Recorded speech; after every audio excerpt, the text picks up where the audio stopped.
Hi and welcome to Architects Not Architecture. After almost 2 years of online events, this chapter is coming to an end. Despite the world situation, we have been happy to hold online events. This gave us the opportunity to open up to new countries around the world, and our goal has been to make sure that you will still be able to enjoy great architecture talks in these crazy times. Between 2020 and 2022, we were able to virtually travel to the US, Canada, Mexico, Singapore, Korea, China, UK, Denmark, Portugal, and so many countries. It has been 22 online events. We are grateful for this experience and we want to thank everyone that was part of it. Today we are celebrating the last online event of this virtual world tour, and we are deeply honored that we are virtually visiting China and having two of the greatest architects of the country, Li Hu and Yun-Ho Chang. Today's event is kindly supported by our media partners Good, Architizer, Archdaily, and Position. Position is also our exclusive broadcast partner for China. And for those of you who are joining us for the first time, let us briefly introduce our format. At Architects Not Architecture, we do not focus on architectural projects, but on the individuals who designed and built them. We often know the projects and awards of renowned architects, but what we often miss out on are the people behind them. It is them and their unique personal history which influence how they work and what they create. So we try to bring to the stage what too often remains unseen. Today, our speakers will talk about their career paths, their influences, and the experiences that shaped them and made them become who they are today. And the main rule is, they are not allowed to talk about their own projects. Make sure that you follow us on social media like Instagram or LinkedIn to keep updated with the upcoming events. The upcoming events will be broadcasted as well, so that wherever you are, you will still be able to enjoy the talks of these inspiring architects. 2 weeks ago, we had the first physical event, which was in Sydney. And the next 3 steps will be Munich on May 18th, next week, Vienna on June 8th, and Berlin on June 29th. But today, let's focus on China. We are very excited about the next 1.5 hours. The program will be the following. Each of the speakers will have 30 minutes on our virtual stage, 20 minutes for their presentation, followed by an up to 10-minute interview. After the 2 talks, we will have a round of discussion, and we look forward to your questions, so make sure you get ready and use the box on our website to send in your questions.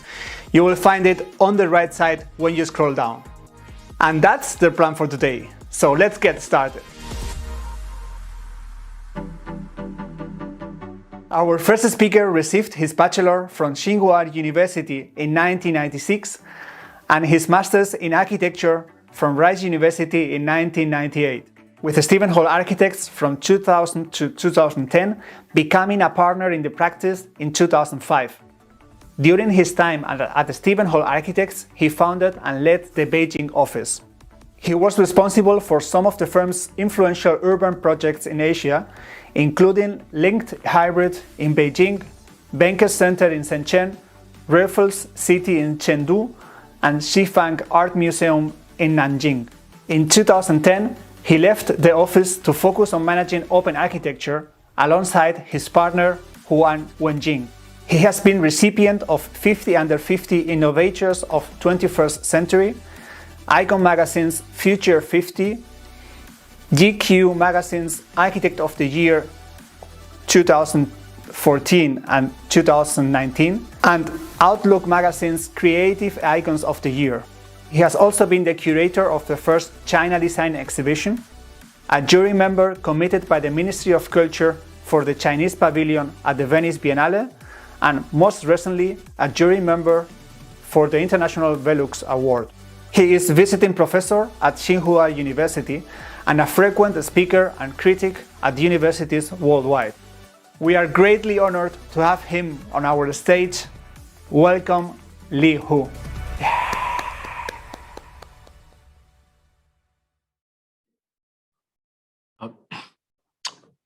Good evening, good morning, everyone. My name is Li Hu. I'm a partner from Open Architecture. I want to thank Fermin and your group at AnA for inviting me and giving me the task, really difficult task, to not talk about architecture, but talk about the secret of the past.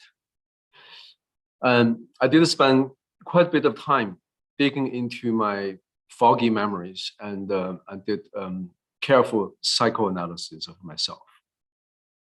And I, in the end, I did find some interesting things that seems seemingly random, but there's several hidden threads through and connecting them over time.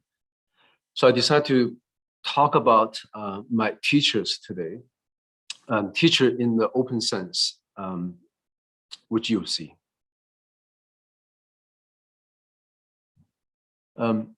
I have been reflecting on the topic of self-discovery. Perhaps the whole life is a journey of discovery of yourself, getting to know yourself, and how do we develop over time into very different individuals, perhaps very much influenced by the people and the things around us. And look at this tree diagram, for example, that each tip of the branch arrive at their specific point in space is a process of constant choices, which are accidental. Yet at the same time, like the strange attractor in chaos theory, you also subconsciously always choosing who we like to be influenced, and because you are who you are and what you like. And the combination of the accidental and the proactive actions of searching over time start to shape your path of developments. And part of the reason of my foggy memories of early childhood is that there were just not many photos. So don't be too disappointed. And in the presentation following, I will have to use some references and maps and even some sketches I made to reconstruct some of the stories. And this was me maybe 3 or 4 years old. I still look like that, perhaps. Taken by that camera on the right-hand side, which is my father, who's a photo enthusiastic. But his job was a general surgeon, and he was working day and night, saving people's lives back then. And so he didn't have much time taking photographs. Plus, I love to take everything apart. I remember I loved to take everything apart, but I was not able to put them back. So the camera is constantly under my attack and my father's repair. But apart from that, I was mostly a very introverted boy. Often prefer to spend time alone, daydreaming in my own world. And in fact, I still do that sometime if I have the choice. And my father was really my first teacher I can remember. As I mentioned, he's a hardworking surgeon. He's a very skillful craftsman in a way, to me, operate on both hands. When he's home sometimes, what I often remember is seeing him studying his books of medical anatomy, those complicated drawings of the structure of the bodies. And what's really special, I remember, he's often doing drawings, a lot of drawings, like diagrams of architecture, analyzing where he's going to cut and stitch them back together, the body parts. So that was an interesting memory of my father, looking from behind. besides drawings, he liked to make things with his hands, making furniture, sofas, cabinets, small daily utensils, objects, and anything he can make, he would not trying to buy them. Of course, back then people were very poor and not able to afford anything. And I slowly began to be a helper as well and involved in this making things. So my father very much hoped I could carry on his profession to be a doctor as well. But then I realized I couldn't do it because I didn't have the courage to cut up a frog in the biology class. So he was disappointed. However, looking at these drawings, I just dig out recently from my college sketchbooks. I do have the fascination with biology, the science and the mysteries behind life forms. And that influence stayed with me all along. Maybe you can feel that in many of our works today. Although I was, as a child, I was an introvert who doesn't even move much around. But looking back, the environment I lived did place an important influence on my understanding of nature and the city. I spent my early years in the center of this industrial city, which was planned in around 1930s by the Japanese. I think there was the metabolist architects and planners doing experiments in occupied this part of China. And it's a city of open streets and the parks and river. And even though we move around often, and I get the chance to live in different type of housing and the part of the city, but my favorite and happiest time of all my childhood was the time during my elementary school, where we lived by a park. It's actually on the foot of a small hill. It was tiny, it was small, but to me, at that age, that scale, it was like a big mountain. And it provided all the fun of living with nature, the relatively wildness, because it was in the kind of unattended part of this public park. Back and forth from school, which is just on the higher part of the park, back and forth, and all my free time, I spent so much time in this part of the nature, sliding in the snow in the winter and catching birds in the summer, digging holes with my father in the fall to store cabbage for the winter to come. And I spent countless hours in nature in this little hill in the park, digging into the ants' homes, catching dragonflies as my pet, playing with mud and rocks. I still have the habit of collecting rocks today, and wandering around. That very deep bonding with nature while living in the modern city has a profound impact in my understanding and the love for nature today. And today, even in my office and homes, I'm still surrounded by more and more plants, and they give me lots of peace and joy. Nature to me is a great teacher.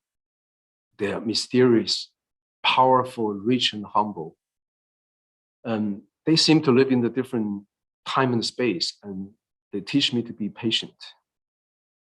And this love for plants, nature, and the park and the gardens I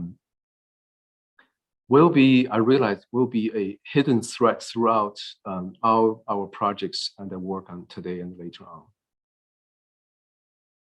So when I wasn't in the wild nature, I would also be in the street library of this picture novel, what we call the Little People book. And I was fascinated with these picture books. I would often just trace over them with pencils, those beautiful line drawings.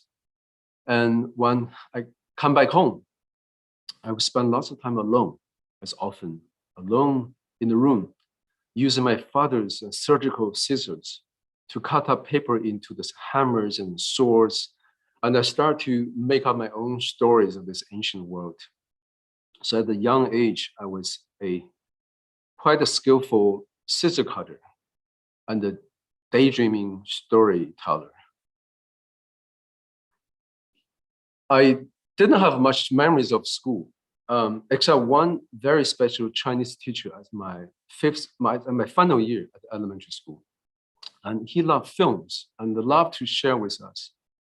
I still remember every Friday afternoon, he would ask us to turn around. And then he would set up his film projector from under the podium and loaded up his, the film he rented from the public cinema. And suddenly, the classroom, a boring classroom, it transformed into a cinema. And that's quite like the scene in the Cinema Paradiso where the projector was turned around and then the film was projected onto the plaza walls. So the teacher was a very special, unthinkable even in today. So, but now I realize 1980s was really a golden time in China for freedom and ideas. I'm going to fast forward to 1991. I began college at Tsinghua, which is one of the top schools in China. And I ended up in architecture, majored in architecture by really a coincidence, not knowing what architecture really is. And it was hard. I was lost and beaten up, not able to stand up with drawing skills. Because the drawing and painting skill was the foremost important skills and to be judged by the professors back then in a very conservative Beaux-Arts system. And I even tried to switch major, quit to something else, but it wasn't an option back then. Then at the end of my first very defeated year, I was lucky to meet two persons who saved my life.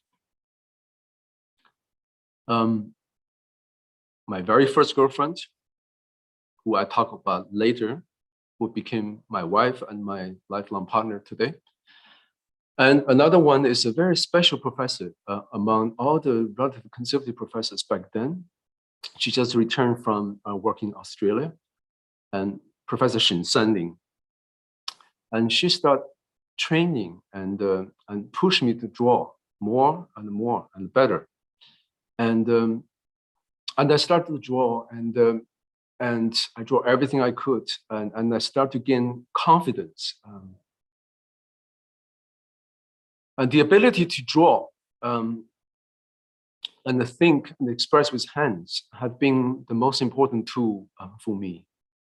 And in a world today that increasingly taken over by computer and the technologies, distractions, drawing with hand gave me the freedom and the space to work with my mind.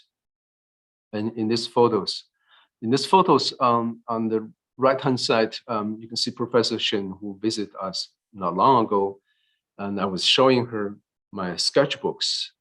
These are some of the drawings I took from the sketchbooks, and it's like I was like a student turning in my homeworks. But Professor Shen has been really a mentor since my college years. And then in Tsinghua back then, we had a lot of freedom, lots of free times. I didn't know why, maybe because the teachers was all busy. And I had a chance to meet with one of the graduate students who was a very mysterious person from Yunnan. And since then we became lifelong friends. But he introduced Le Corbusier to me. And at the time where really studying architecture is mostly about self-learning to me, I spent lots of time in the library looking at Corbusier's books. And later on, I started, this is my bookshelf, I started to collect Corbusier's books that is still very important for me to understand and dig into those deep thinking and the spirit in this enormous person. And then that takes me on to other great teachers, from books of Van Gogh, and people's like one after another, and people who you are attracted to. And these dialogues with those books, very, very important for me even now. And then with the help with Lü Biao, with a mysterious friend from Yunnan, I started my first major adventures and field trips to Yunnan in 1994, taking 36 hours train ride, and then transfer over jeeps and the horses, different ways, get to Lijiang. And back then was not many tourists, going through the Tiger Lip Gorge and spending time in the villages. We spent whole months with a friend of mine, watching people building the homes, houses. Was a mesmeric experience. And this was a drawing I made of the entire village when we're going through the valleys. I remember I was showing this drawing to Yang Ho, and he found it interesting, probably among all my works in my portfolio, the way I did this drawing by folding the pages in the sketchbook and then turn that into a scroll. So drawing with hands was very important, and it's a way of seeing things and the world around us.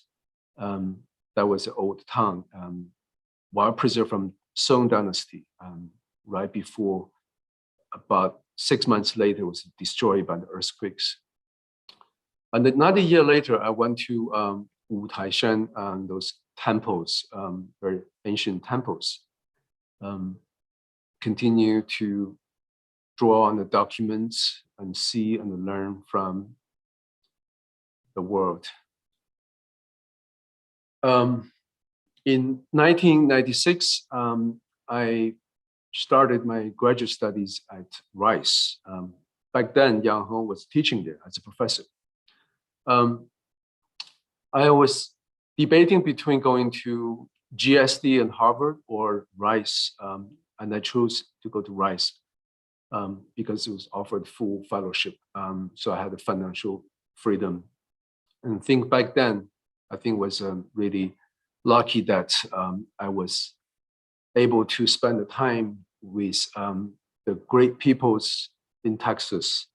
Lars Larup, who has this amazing free spirit, and with the film professor Brian Huberman, the British guy, running away from the conservative British world and into teaching on the Rice. And I spent lots of time getting to my fascination with the film.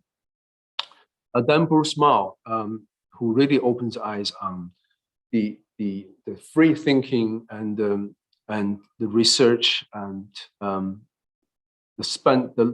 one semester time with Bruce in the seminars, which is still fundamentally important for me.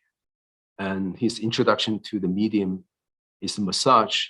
One paragraph I remember in the book talk about the amazing potential of the acoustical space instead of the visual space, inspires our chapel of sound. I'm gonna probably running out of time. I will just quickly move quickly into the time living in New York. New York for me, the importance of living in New York is the people, the amazing people that just unconventional, inspiring. I remember my first housing in New York. We were living with artist Roxy Payne, was our landlord, and we became friends since then. Very special artist, and we spent lots of time with him, see and remembering how he developed, from over the years into amazing artist today. But the time in New York was important for us to get into art. And then I must mention that before we moved to New York, was looking for which office to work. My wife, Wenjing's professor, Carlos, told us that you must work for Stephen Hall because his working drawing is the most amazing and beautiful after Louis Kahn. So then I started to apply jobs, and after second attempts in 2 years, I started working with Stephen for the next 10 years. Stephen for me was a very inspirational figure, and if there are two things I can remember, it's very important. One Saturday morning, I came to the office, and he was there before anyone. So that hardworking was the nature of Stephen Hall. And for the time I was working Stephen, I was able to have the chance to meet many amazing peoples, the structure engineer Guy Nordenson, Mark Wakely, and Yehuda Safran, etc., etc. But not only these architects, artists, and engineers, but also those great people on the street, the musicians, the people with this free spirit, inspires me up to today to continue my observation, traveling, and observing the world around me. Lastly, I want to reveal a secret weapon that my lifelong teacher and my partner, and also my wife, Wenjing, that make sure I'm on track and provide the constant critiques of me as a person to develop. Thank you all.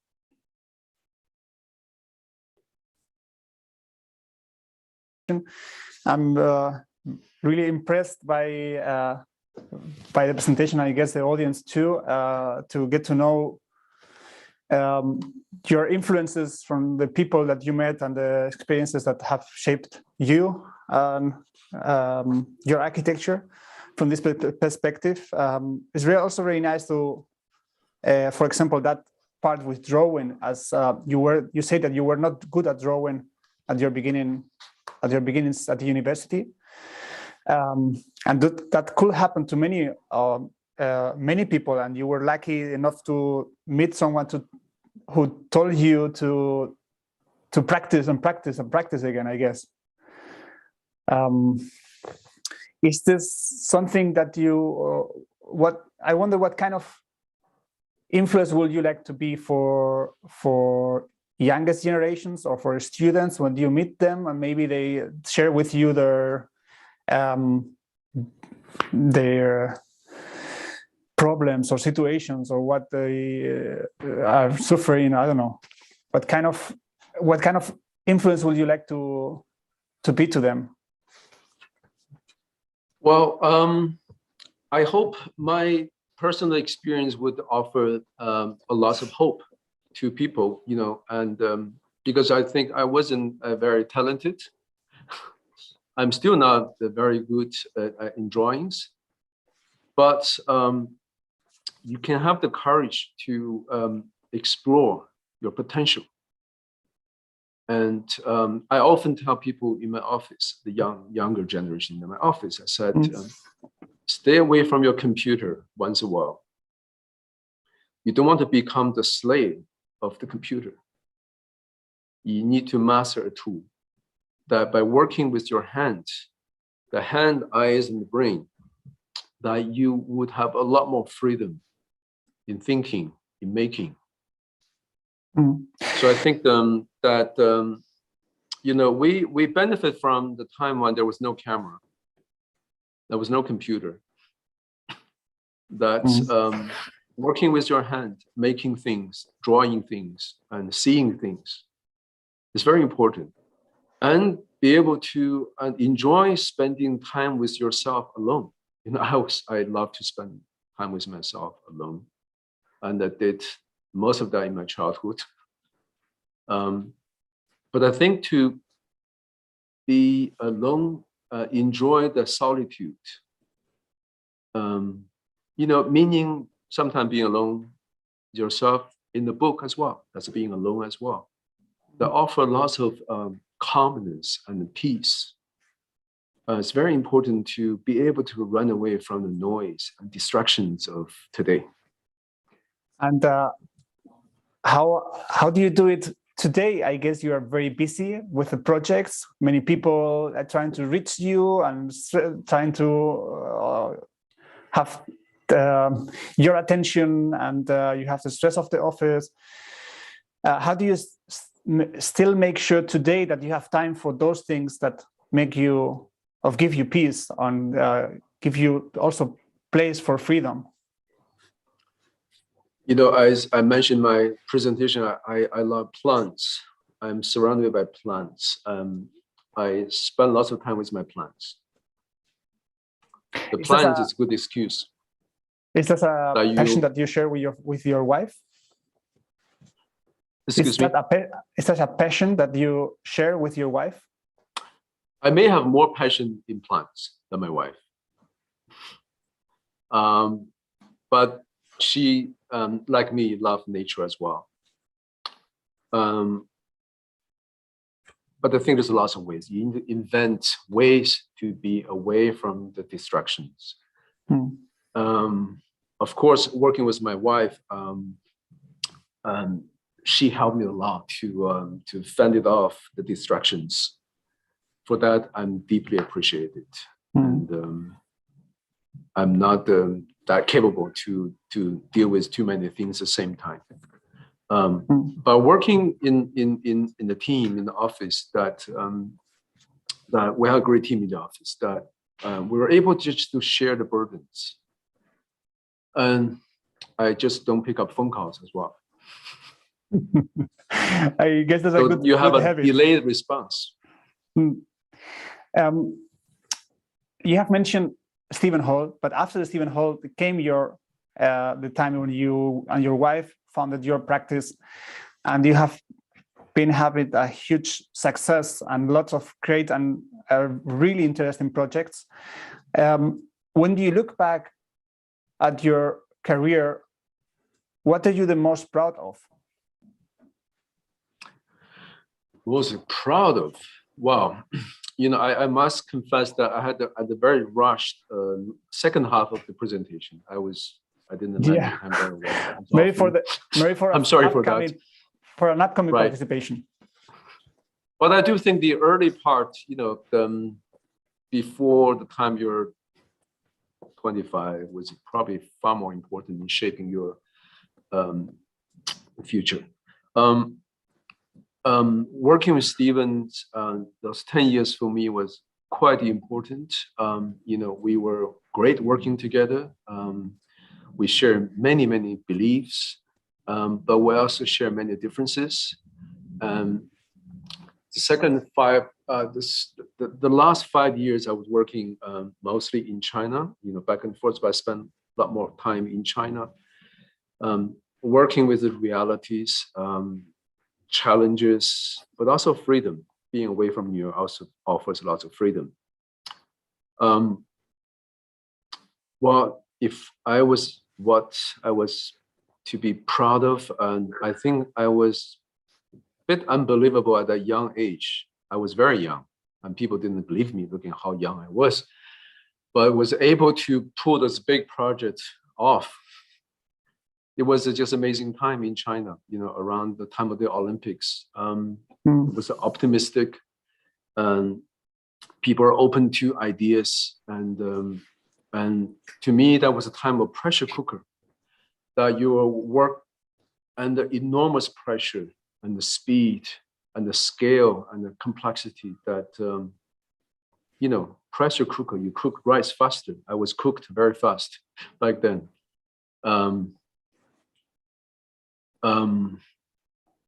But I don't know. I mean, I don't like to think about what I'm proud of, but I like to think about the challenge I had.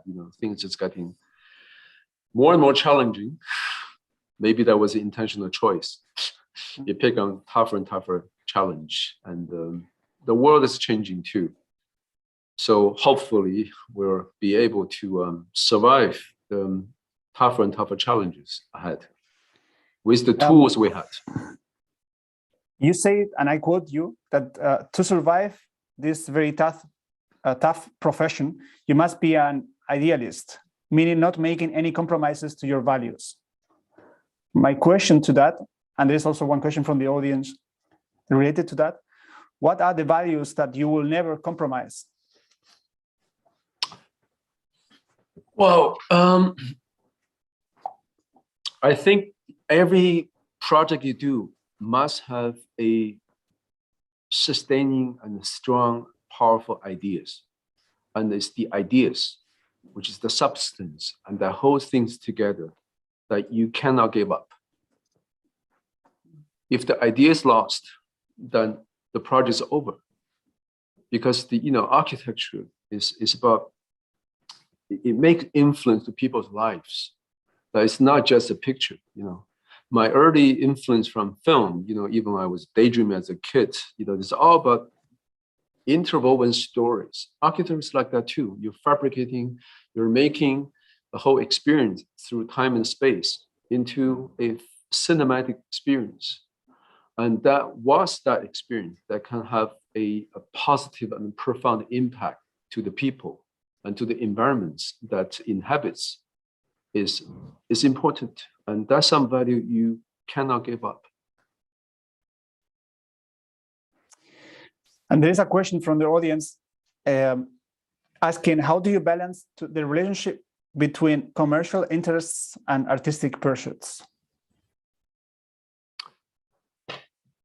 And I guess this is something many architects struggle with this artistic hopes or motivation that we have, but somehow there are also commercial interests. Yeah. Well, the reality is that it's the toughness of the profession, that there is nothing can run away from economics. But architecture requires a lot of resources to put it together. That you need your strategy to balance all the factors. However, to really pull anything off, that you need the client that shares your enthusiasm, shares the same positive, idealistic energy. Otherwise, no matter how you do it, it's just the dead end. So I think the clients is as important as the project and the outcome, and they're the fundamentally important. You need to find the right client. And when you do have the right client, that is up to you now to take it off and do what you believe in. That's true. That's a nice answer. But that's why we end up today mostly working on cultural, public, and educational works. That in those works, that it's much easier for us to strike a balance. That makes sense. Li-Hu, thank you a lot for your presentation. We'll continue later with a roundtable discussion. Now we will introduce Yun-Ho. Thank you. Thank you. Now, before we start with our second speaker, we would like you to do something. Grab your phone, unlock it, go to Instagram and type architects, not architecture without spaces, or simply scan this code with your phone camera. Found it? Now press follow. As you can see on our profile, you can find not only event announcements, but also event highlights. You can also follow us on LinkedIn. For those of you who don't use Instagram, you can subscribe to our newsletter on our website. Thank you for supporting us. Our second speaker was born in Beijing. He studied at the Nanjing Institute of Technology before moving to the US, where he received his master from the University of California at Berkeley. He has received a number of prizes and recognitions, such as the Academy Award in Architecture from American Academy of Arts and Letters in 2006, 2016 China Architecture Media Award Excellence in Practice Prize, and honorary membership of the American Institute of Architects, Hong Kong.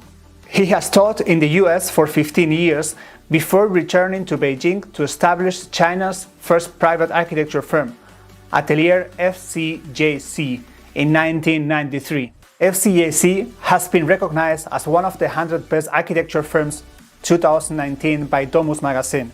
He has published a number of books and monographs and participated in many international exhibitions of art and architecture. He had also served as the Kenzo Tange Chair Professor at Harvard Graduate School of Design, as well as the Eliel Saarinen Chair Professor at the University of Michigan.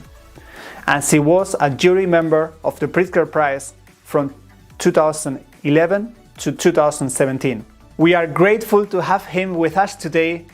Welcome, Young-Ho Chang.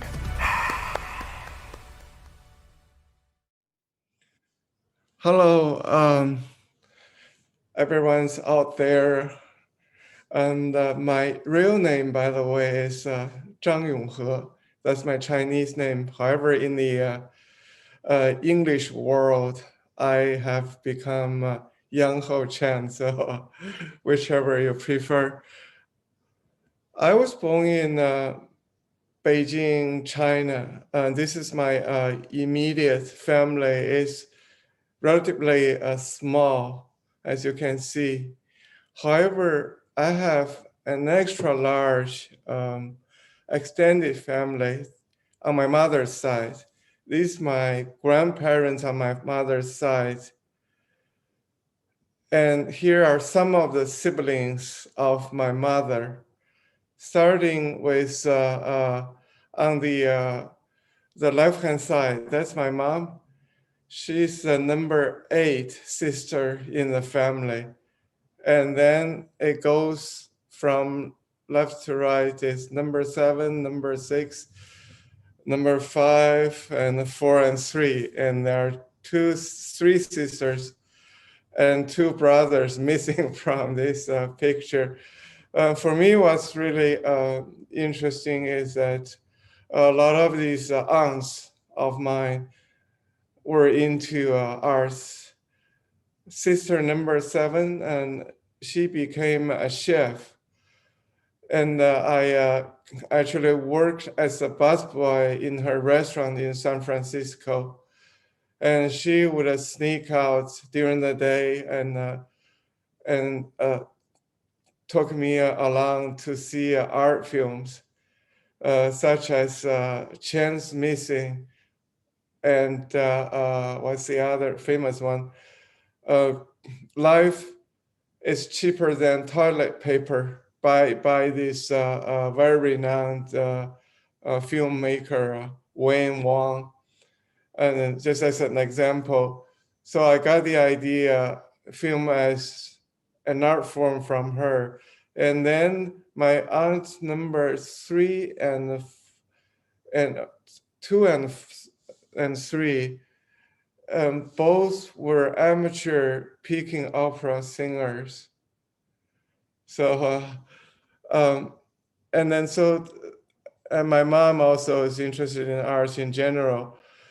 However, the person who introduced me to Peking opera is the person in the middle, standing in the courtyard house, and then my brother and myself in Beijing. And she's my nanny. And she took me to the theaters in Beijing a lot, and then I developed quite an interest in the Peking opera myself as a kid. And the courtyard house was shared by many families. Our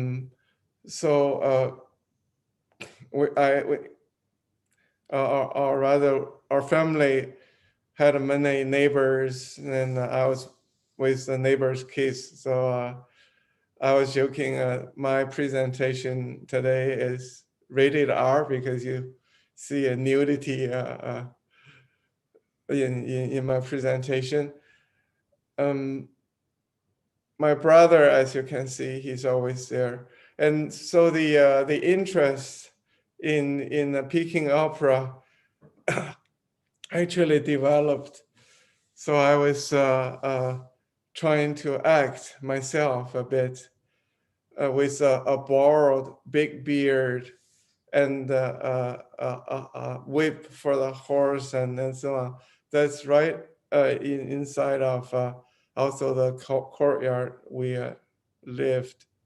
However, it's likely probably many architects share this passion for drawing, and I started early on myself, probably around 3. And then I had a lifelong friend who's on the right of this picture. His name is Liu Zheng. He's about 6 months older than I am. So we met about the age here in this picture. He's probably 4, I'm like 3.5.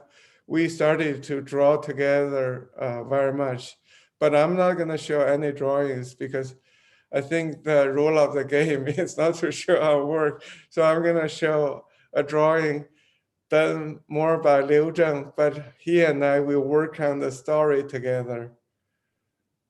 When we were like maybe over 10 years old. He's very talented, not me.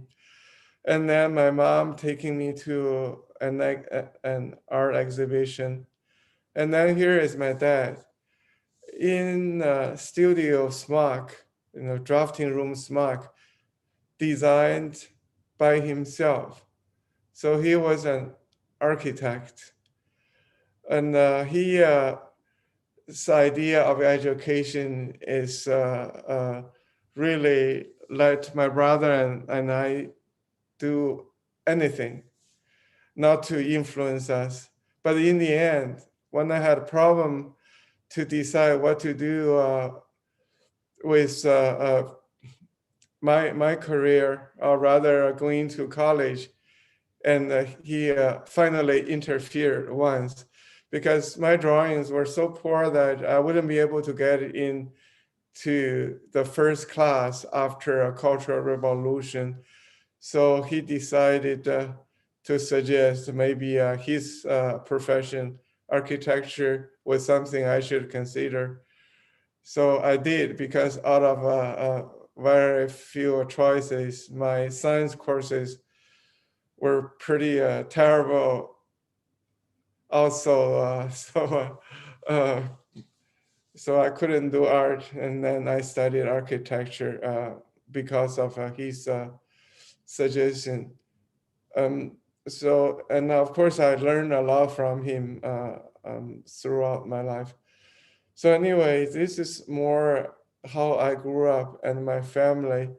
And you see a drawing is the second year work my father produced when he studied at National Central University. Is now the Southeast University, where I also studied. So we are alumni. And this is one of the buildings, and he designed and built, and which was completed in 1959. It's the National Museum now. It was called National Museum of Revolution and History. It's right in the Tiananmen Square in Beijing. And however, when I was 10 years old, the Great Cultural Revolution broke out. The turmoil produced by this revolution for the next 10 years really turned everyone in China's life upside down. So what you see is actually it's an incidental image of 3 pictures overlapped because of malfunction of the camera, but it shows really my life for a period during the Cultural Revolution. I was a high school student, but we had to go to countryside to work in the fields, and we work on the construction. After high school, I went to work in a small research institute for real earth. However, what I did was doing construction work to build a building there. And it benefited me eventually. However, at the beginning, I didn't know I was going to be an architect. So this image is actually is from my high school period, working in the field almost every summer, if not some other times. Here it looks like winter. And then my formal education started with kindergarten. And you see there's see if I can point a little arrow. That's me. I'm graduating from kindergarten. But what's interesting is that because of the Cultural Revolution, actually my education was disrupted in one way or another.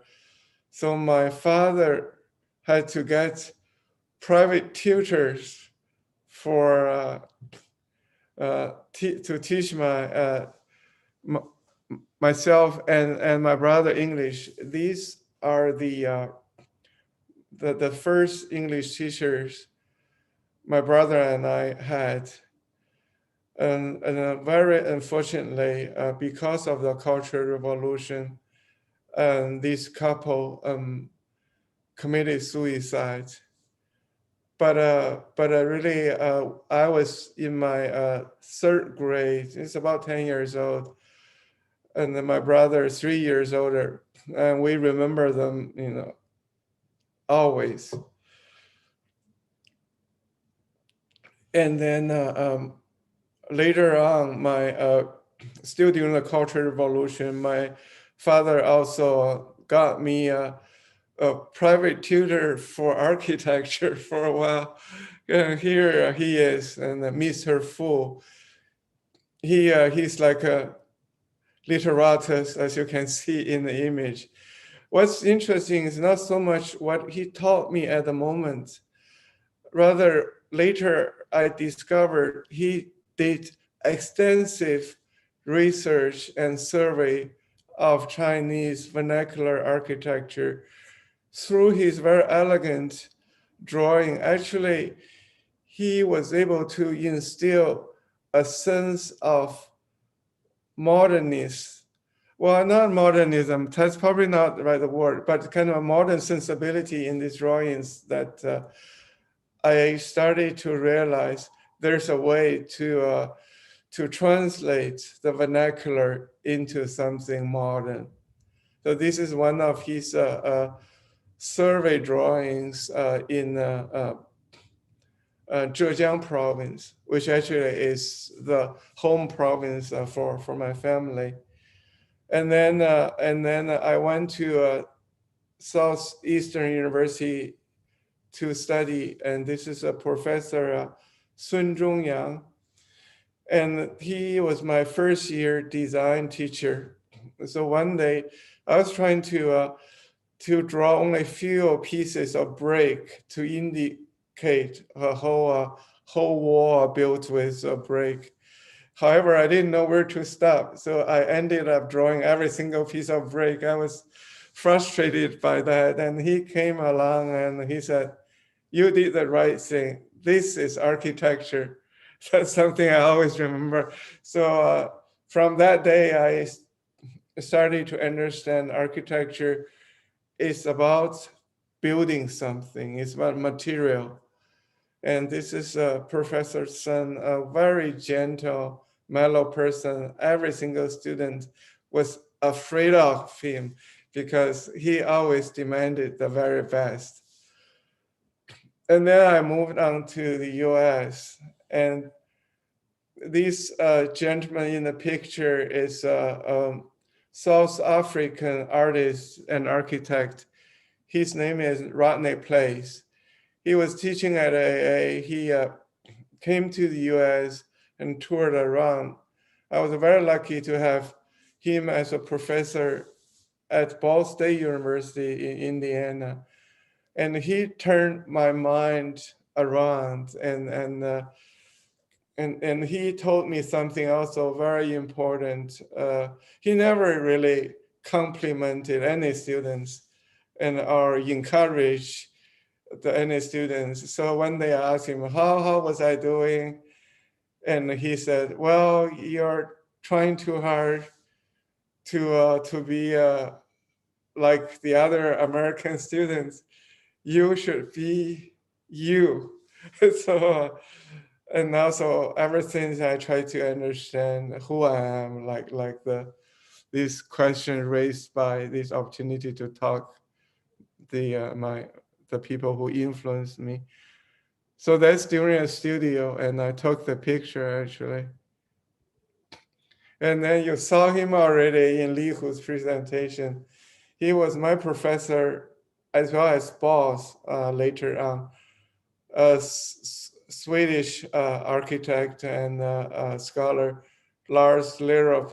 Lars Lerup said something in a more metaphorical way, but I remember always. He said, I was doing some conceptual competitions and paper architecture in general, and he said, you need to get out of the black box and to get into the sunlight. He said that really under the very bright daylight of Northern California. It was at Berkeley. So I didn't know what he meant, but today I would say that with confidence. He was saying that I should engage social practice. Meanwhile, my thesis advisor, Stanley Sideways, who's also from South Africa. So life is pretty amazing. Three important teachers I had in the US, two of them from South Africa. So Stanley was actively practicing. He attracted me by the way he practiced. So I often would go to his office, just visit his office in San Francisco. And actually I end up working on some projects with him as well. So he's more the silent teacher, but just by his sheer passion in practice. So I thought one day I must have my own practice. And then I graduated from Berkeley. I got my Master of Architecture there in 1984. And then as you going through schools, you always have a lot of classmates, and some become your teacher in a way. I could understand very few are serious. It's my problem. I don't have the intellectual capacity to understand something more philosophical or really profound. And then there are a few theorists whose work I could understand very well. One is a work by one of my classmates, Professor Wang Junyang, now at Nanjing University and Tongji University. And he translated Kenneth Frampton's study in Teutonic culture. And then his writing in Chinese are really the most easy to comprehend, yet really is the most profound. And another theorist is Robin Evans. When I was already teaching at Rice, I went to a symposium at Austin, University of Texas. After my talk, someone came up and asked me a rather enigmatic question at the time. And he said, "Were you a student of Robin Evans?" I had no idea who Robin Evans was at the time. And then I did some research. It turned out Robin Evans was a teacher of Rodney Place at AA. So Robin Evans was my grand teacher, my teacher's teacher. And maybe because of that connection, I could also understand his theories and writings very well. So Professor Wang and Professor Evans theoretically and really are the major influencers for me. And then this is a picture I was already teaching at Berkeley, and my partner is likely who also is my partner in life, Lu Lijia. At that time, we were still probably in the dark space, as Lars put. And then very soon, and we started our practice in China. And this image is in already 2018. It looks pretty dark because it's in the night, it's rainy, but by that time we have been practicing for a long time. And we started in 1993, and here is 2018, so it's like 15, more than that, 25 years. And then this is our office, and a picture taken, not in the entire office. We have about 20 people, kind of part of our office, like 3 years ago before COVID. And then also I had the privilege to work with some talented young architects.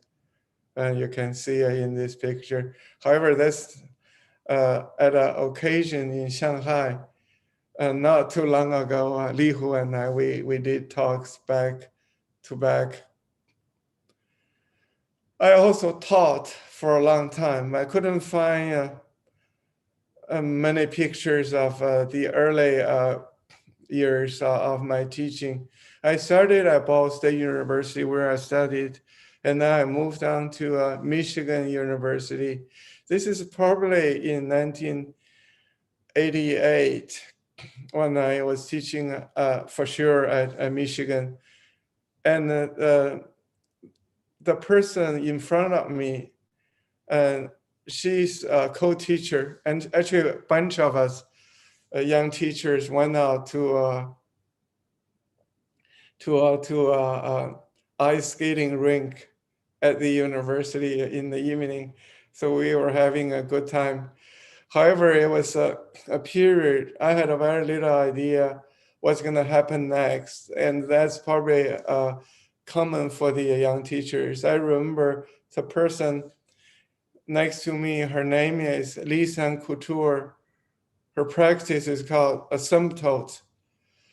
And we often talked about the uncertainty of what's gonna happen next. She's very athletic. She was telling me if she couldn't really get the practice she still has with her husband, Hani Rashid, or another teaching job, she would want to be a tour guide for some tours in Canada. It's like bicycle tours or some other tours, and to survive. And I always remember that because it's very encouraging to see a colleague thinking of facing up the challenge of life in a quite courageous way. And in 2005, I got a job at MIT to be the head of the department. This is one of the events we had. And also it shows that, and I was also learning from my colleagues there. I had this debate with a much younger professor, Alexander de Kock from Belgium. And let me show you so that's the event. The moderator is Sanford Quinter, another Canadian professor and a scholar. So we're debating urban fabric versus monument, and so these two people were also very, very valuable colleagues for me. And then there's a student there at the time. Now is a professor at ETH, Philippe Bloch, and now a very good architect himself. And then you see Li Xiangning, the dean of Tongji, also in the audience there, who became another colleague of mine at Tongji University. The next is about the influence I got from other artists. Because I'm really into art, I always paid attention to all different art disciplines, starting with painting. Often is the work and life of the artist that attracts me. In this case is Wu Dayu, the first abstract Chinese painter. In the later part of his life, he only worked in a little attic with no audience, no dealer, no curator, and he did drawings of postcard size only for himself. He never signed his paintings or drawings or put a date, because the only person who would look at the work was himself. And then also these are artists from New York City. His name is Joseph Cornell, lived in a single house in Queens and been to Manhattan only once. Amazing life story, but I don't have the time to tell. And here he is, and in his Utopia Parkway little bungalow. He lived all his life. And the picture is taken by a photographer called Dwayne Michaels.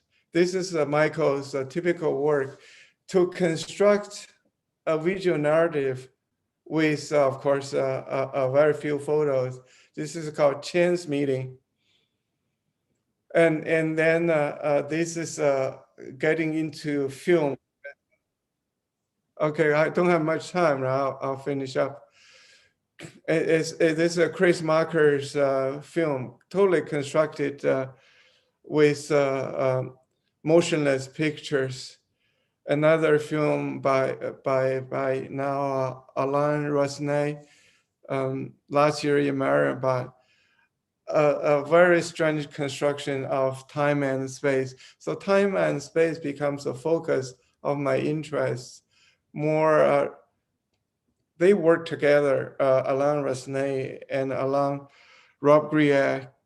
So more Rob Grier's writing, for me, they are very important in terms of space and time as well as a narrative.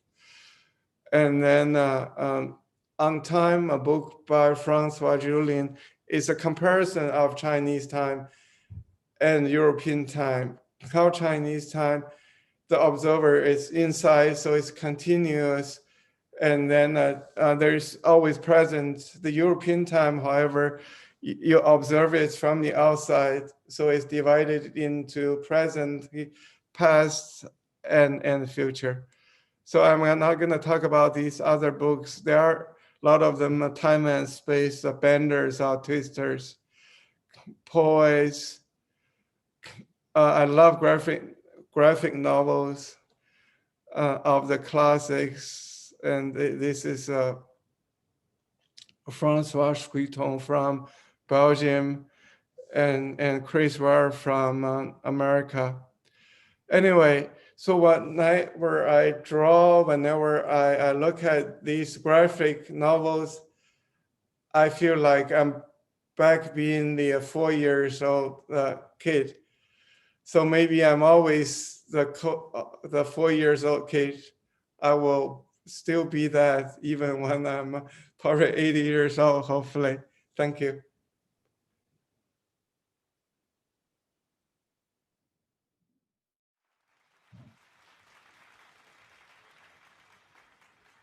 Sorry, my microphone was off.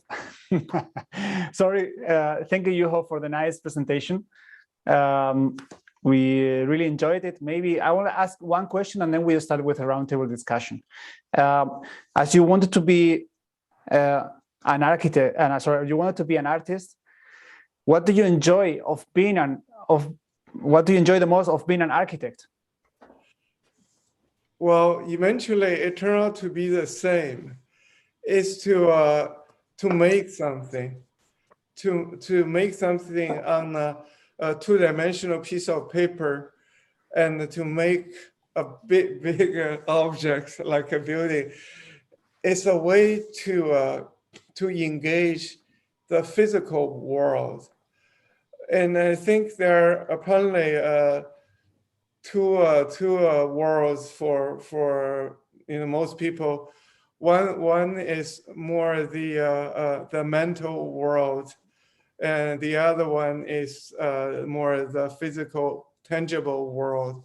So for me, architecture and art may end up in the mental world, but it always anchored in this tangible world.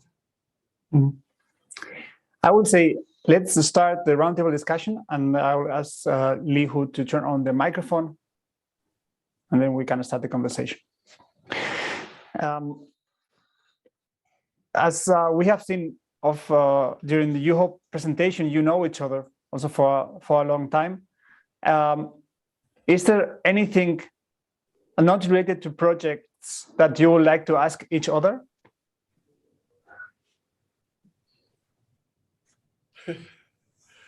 This is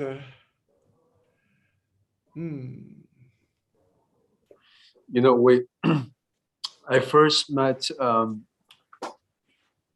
Professor Chang in the late 90s, no, 95 perhaps. We really had a lot of connections, which I didn't have time to talk about in my presentation, but we have so many overlaps. Before I went to Rice for graduate studies, and in the graduate schools, I had Yang Ho as my professor in the seminar. We collaborated on projects. I remember later on, we were both editors at the 32 magazine in New York. We're both editors. And many, many occasions later on in the lectures and talks and conferences. And we were neighbors as well in the same housing complex. So we had really talked a lot so often. And I know Yang Ho's work very well. Amazing works. I'm curious what Yang Ho have any question for me. Yeah. Probably not specifically about your work, because for me, we have a relatively small circle of architects. We kind of all know each other, so we are aware of whatever the other people are doing. I have a more general question. Probably is too general, but I'm always curious to ask a fellow architect what he or she thinks the state of architecture is in general, actually not limited to China. And because when I'm in the US, I couldn't help to think about that in relationship to the United States. And when I visit Latin America, so that question pops up a lot. I just wonder what your thoughts on that. My true thoughts on that may piss off many architects. So sorry, let me say one thing it would help you, because we hear a lot, architecture is dying. That's the thing. So it's like, okay, we are lucky, right? We are still able to make buildings and treating architecture with some kind of optimism, at least hope. But what we are surrounded by is this very pessimistic view on architecture. Sorry, Lipo. Yeah, true. I mean, I think if we think there's always once a while there will be golden times in thinking, in art, in the creative world. Maybe we're not in a golden time at the moment. What caused that perhaps is the overwhelming commercialization, consumerism, and then the side effects of the popularity of media, the whole world of media, and the way things are being broadcasted in architecture. It's turning so much into image making, advertising, that I think especially for younger generation who just started this profession, it's a confusing time. That all of a sudden, it seems anything works, whatever bring popularity, whatever bring fame, whatever get attention. So this is my view of the current state of architecture, but it's been going on for maybe 20 years. And that perhaps I'm more conservative, more conventional. I still believe in the values of architecture, not just anything works, that there has to be a stronghold, the true value, the purpose of architecture. Why do we do architecture? That, like art, like today, anything is art as well. But we still, like Yang Ho, I'm sure we have our belief what is art, what's the true meaning of art. On that level, art and architecture is connected. And there's a general lack of criticism. Maybe that existed 20 years ago. That may exist a little bit in art, but not so much in architecture. That exists in politics, not in architecture. But I think the debate, the discipline need to bring back the debate and criticism as a healthy practice to architecture, to provide a counterbalance to commercialization, advertising, and noise. But I'm still optimistic about, that I think we need to hope the optimism that hopefully if we all try to work onto this, bring back the criticism and bring back the debate and discussion about the values, that will give more opportunities to the group of architects, who is struggling to do good work, to bring goodness to the world. That's my view. Mm-hmm. Yang Ho, what is your view? Actually, you were for many years hero of the Pritzker Prize, so the criticism there and the conversations must be also very challenging. What is your perspective on this topic? Yeah, I share some of Li Hu's observations. I also believe that there is a core value for architecture which cannot be replaced by the digital technology. So I don't think the cyberspace would be ever the same as the physical space. And then for architects, we have to understand what is the tangibility. So we have to understand better what is temperature, what is weight, what is texture, and so on. So to really make buildings that people can experience with all senses very, very fully. And then, of course,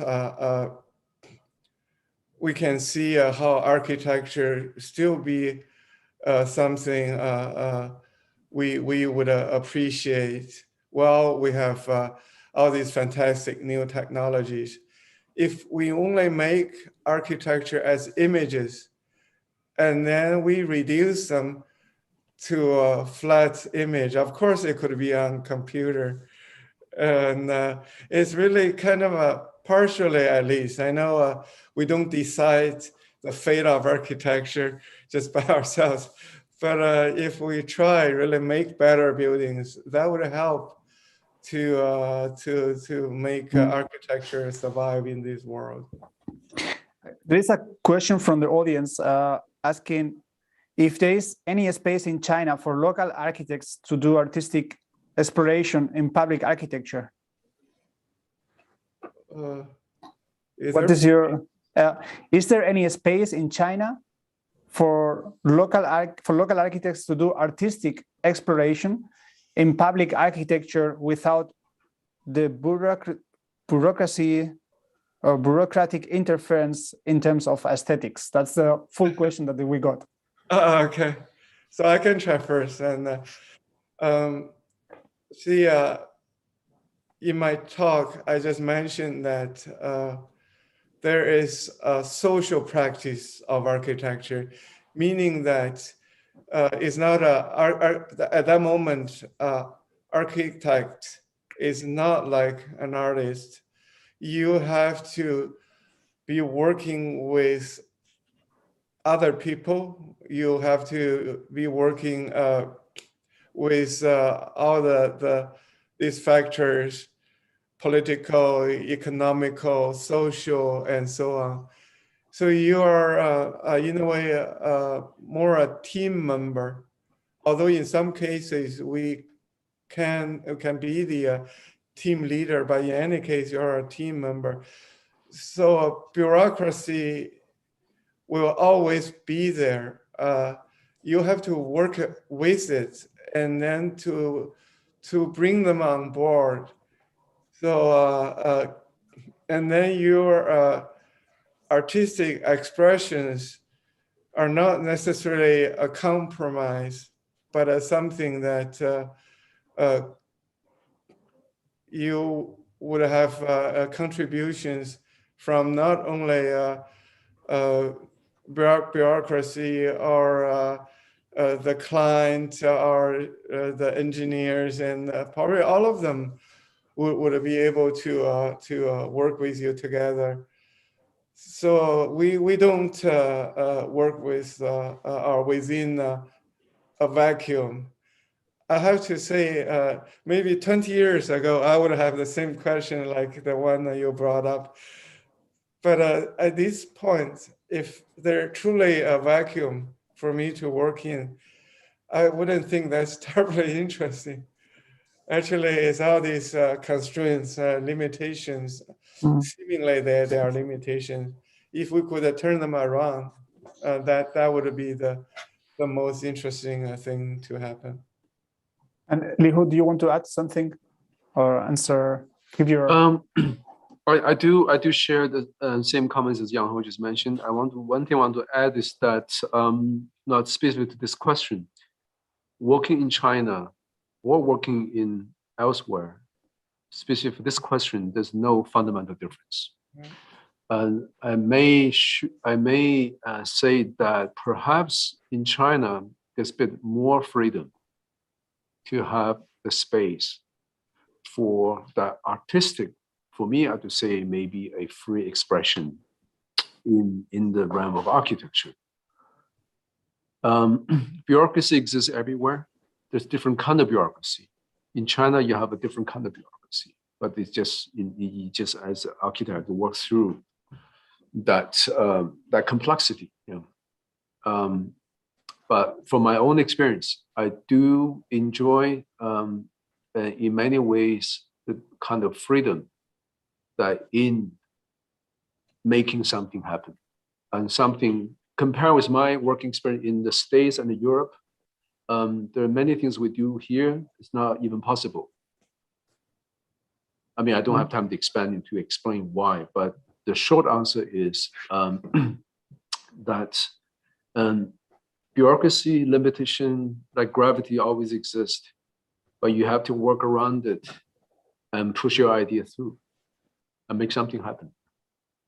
That's good. Actually, there's another question from the audience mentioning the US and China, because you both decided to study abroad and then settle in China. What did the US offer you, and the other way around, what learning will you export from China to the rest of the world? Who would like to go first? Maybe I could, yeah. Well, as I cut my presentation short, I didn't explain clearly, but in my title, my teachers are the kind of unconventional figures.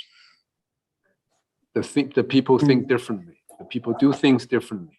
And this was my inspiration.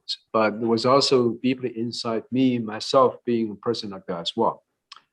So I think the time I spent in the US, in school and working and living in New York City, was the moment for me to find the space of freedom, and I can get myself fully developed. So that was very important, to get yourself developed mentally, and to explore your own potential. And that became the vehicle for me to now working back in China to create the opportunities to make architecture, to make public architecture. As Yang Ho mentioned, the social engagement. And back then, if I choose to stay in China in the 90s, that I probably wouldn't have that capacity fully developed. It will be a torture, perhaps. And Yang Ho? I'm from my observation anyway, I think the better part of the architecture discipline in the US is now probably focused on the intellectual discourse too much for the past, maybe now more than, like Li was saying, at least 2, maybe 3 decades. So there's not enough attention paid in the craft of really making buildings. That's very worrisome, because in the end, whatever intellectual interest we may have, we all do have, and has to be expressed through the reality of the building. And even the word building probably is not mentioned a lot in schools in the US these days. It sounds too perfunctory. So for me, however, in China, the architects you have been interviewing, collectively, we can really introduce back to the US how we can think about building as still in the physical sense of construction material, but yet try to instill ideas and also expressions in them. So the separation of ideas and the hard building cannot be really sustained. So also the American reality of the the building industry is another big worry. So if you come to New York, you see all the skyscrapers. I'm not interested in the aesthetics. I'm just wondering if the architect was able to involved in the design of the glass curtain wall or not. Looks like they were all designed by the glass curtain wall manufacturers. So the kind of involvement, let alone creativity, is being narrowed down further and further. For smaller buildings, it's all metal panels, being 2 layers of panels put on a steel frame. Not that we cannot do anything innovative with them, but it's something that if you don't study them, you don't research them, you don't experiment with them, it becomes very conventional and banal. And then in China, we are at this moment still are able to work with a much bigger range of different materials and so on.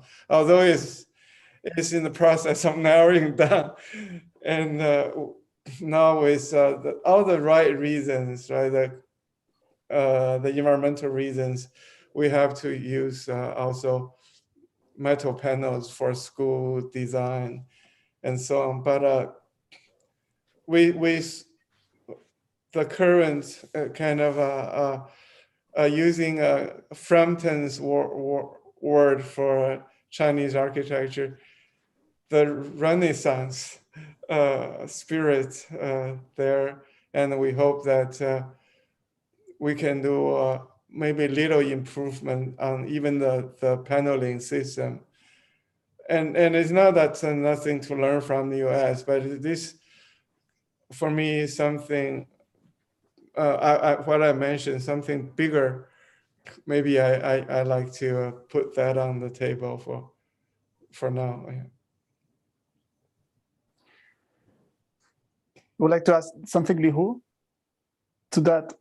Do you want to ask something to the topic? Yes. We are about. Go ahead. Sorry. I agree with Yang Ho partially. You know, I was when I practiced in the US. You know, with Stephen mostly and Stephen Hall mostly. We were doing hardcore architecture. And I did not spend that much time in school. So I do agree with Yang Ho's observation of the education now in the US, because seeing from many colleagues, students in my studio return from the schools in the US, that very much so that in the education, the fundamental elements of architecture, building is missing. Perhaps because the professors do not get involved in building or do not have the chance in the actual building practice. So I think it's very important to bring back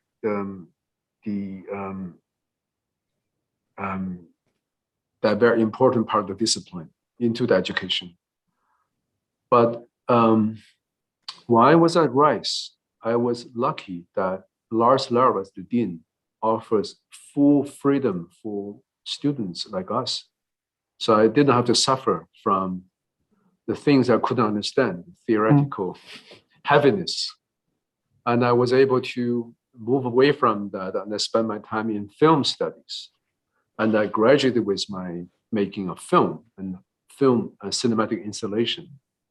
And as I mentioned, I was lucky I went to Rice, not GSD. I would not be able to graduate with that from GSD.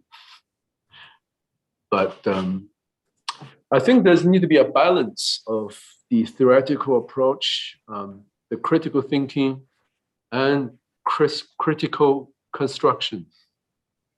Otherwise, we're not going to make good architecture out of it. You need both, not either or. We often see either or. You need both critical ideas with tactical excellence in it. That's and true. It's not a conflict. We have been today so lucky that we had the opportunity to have you both participating. We are extremely thankful for your time and being in different parts of the world. Actually, this was a huge opportunity for us. Hopefully, the next time that you participate, we can enjoy together a physical event so that you can see the audience at the same time. We were very honored to have you participating, and we would like to thank you for your time and also to thank the audience for joining us today. So I would like to say thanks to all of you, and maybe see you next time at an in-person event. Yeah, so thank you, Jeremy. thank you, Yunho. Thank you, Liu Hu. Thank you. And thank you all. Thank you.